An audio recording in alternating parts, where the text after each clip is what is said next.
സാംസ്കാരിക മന്ത്രി സജി ചെറിയാനും ചലച്ചിത്ര അക്കാദമി ചെയർമാൻ രഞ്ജിത്തും സ്ഥാനം ഒഴിയണമെന്ന് ആവശ്യപ്പെടുകയാണ് പ്രതിപക്ഷ നേതാവായ വി.ഡി. സതീശൻ. രഞ്ജിത്ത് ഒരു നല്ല സംവിധായകനാണ്, സിനിമാക്കാരനാണ് എന്ന സജി ചെറിയാൻ്റെ അഭിപ്രായത്തോട് യോജിക്കുന്നു. കുറേ നല്ല സിനിമകൾ കേരളത്തിനായി നൽകിയിട്ടുമുണ്ട്. എന്നാൽ അദ്ദേഹത്തിനെതിരായിട്ട് ഒരു ആരോപണം ബംഗാൾ നടി ഉന്നയിച്ചിരിക്കുകയാണ്. രഞ്ജിത്തിൻ്റെ സ്നേഹിതൻ കൂടിയാണ്. ഇത്തരമൊരു ഘട്ടത്തിൽ അദ്ദേഹം ചലച്ചിത്ര അക്കാദമി ചെയർമാൻ സ്ഥാനം ഒഴിയും എന്ന് തന്നെയാണ് കരുതുന്നതെന്നും സതീശൻ പറയുന്നു. സോളാർ കേസിൽ സജി ചെറിയാൻ ഇപ്പോൾ നടത്തിയത് ഒരു കുറ്റസമ്മതമാണ്. സോളാർ കേസിൽ പോലീസ് അന്വേഷണം പ്രഖ്യാപിച്ചപ്പോൾ ഒരു കോൺഗ്രസ്സുകാരനും എതിർപ്പ് പറഞ്ഞിട്ടില്ല. അന്വേഷിച്ച് സത്യം കണ്ടുപിടിക്കട്ടെ എന്നാണ് ഉമ്മൻചാണ്ടിയും പറഞ്ഞത്. ആദ്യം അന്വേഷിച്ച ഉദ്യോഗസ്ഥൻ വിഷയത്തിൽ ഒരു തെളിവും ഇല്ലെന്നും ഇനിയും അന്വേഷിക്കേണ്ട എന്നാണ് പറഞ്ഞത്. ഇത് പറഞ്ഞ ഉദ്യോഗസ്ഥനെ മാറ്റി മറ്റൊരു ഉദ്യോഗസ്ഥനെ കൊണ്ട് വീണ്ടും പിണറായി സർക്കാർ അന്വേഷണം തുടർന്നു. ആ ഉദ്യോഗസ്ഥനും പിന്നീട് നിയമിതനായ മൂന്നാമത്തെ ഉദ്യോഗസ്ഥനും ഈ കേസ് കെട്ടിച്ചമച്ചതാണെന്ന് കണ്ടെത്തുകയായിരുന്നു. എന്നിട്ടും പിണറായി സർക്കാർ CBI അന്വേഷണം പ്രഖ്യാപിച്ചു.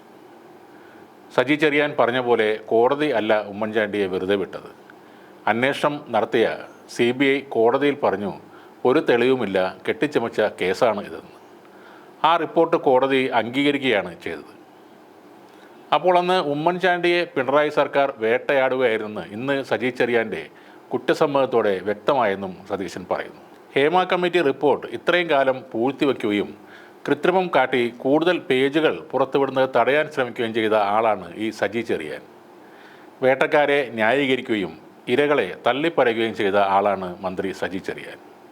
ഇപ്പോൾ നിയമപരമായ തൻ്റെ അധികാരത്തിലിരുന്ന് കേസെടുക്കില്ല, പരാതി നൽകിയാലേ കേസെടുക്കൂ എന്ന് പറയുന്ന സജി ചെറിയാൻ മന്ത്രിസ്ഥാനം ഒഴിയുന്നത് തന്നെയാണ് നല്ലത്. അദ്ദേഹം ആ സ്ഥാനത്തിരിക്കാൻ ഒട്ടും യോഗ്യനല്ല. അന്വേഷണം നടത്തി കുറ്റക്കാരെ കണ്ടുപിടിക്കാത്ത സർക്കാർ ഇപ്പോൾ സിനിമാ ലോകത്തെ എല്ലാവരെയും കുറ്റവാളികളായി കാണാൻ പ്രേരിപ്പിക്കുകയാണെന്നും സതീശൻ ആരോപിക്കുന്നു. രഞ്ജിത്തിനെതിരെ ഇപ്പോൾ ബംഗാളി നടിയായ ശ്രീലേഖ മിത്ര ഉന്നയിച്ചത് ലൈംഗികപരമായ ആരോപണമായിരുന്നു. നേരത്തെയും രഞ്ജിത്തിനെതിരെ പരാതികൾ വന്നിട്ടുണ്ട്. ഒരു പൊതുപരിപാടിയിൽ മദ്യപിച്ച് ലക്ക് കെട്ട് തൻ്റെ തൊട്ടടുത്ത് രഞ്ജിത്ത് വന്നിരുന്ന കാര്യം വെളിപ്പെടുത്തിയത് പ്രസാധകയും പ്രമുഖ എഴുത്തുകാരിയുമായ MA ഷഹനാസ് ആയിരുന്നു. അദ്ദേഹത്തെ നാറിയിട്ട് അവിടെ ഇരിക്കാൻ പോലും കഴിയാത്ത അവസ്ഥയായിരുന്നു എന്നാണ് ഷഹനാസ് ഫേസ്ബുക്ക് പോസ്റ്റിലൂടെ പറഞ്ഞത്. ഒരു പൊതുവേദിയിൽ കാണിക്കേണ്ട മര്യാദ പോലും ഇല്ലാതെ ഇദ്ദേഹം പെരുമാറിയതിനെക്കുറിച്ച് തനിക്ക് അത്ഭുതം തോന്നിയെന്നും ഷഹനാസ് പറയുന്നു. ഒരിക്കൽ താൻ പഴയ SFIക്കാരനാണെന്ന് വീമ്പിളക്കിയ രഞ്ജിത്തിനെ ആ വേദിയിൽ വെച്ച് കൂവിക്കൊണ്ടാണ് വിദ്യാർത്ഥികൾ എതിരേറ്റത്. പലപ്പോഴും ധിക്കാരം കാണിക്കുന്ന രഞ്ജിത്തിനോട് ഇത് വരിക്കാശ്ശേരി മനയല്ല, ചലച്ചിത്ര അക്കാദമിയാണെന്നും ഏകാധിപതിയെ പോലെയാണ് രഞ്ജിത്ത് സംസാരിക്കുന്നതെന്നും മറ്റ് അക്കാദമി അംഗങ്ങൾ പരാതി പറയുകയും ചെയ്തിരുന്നു.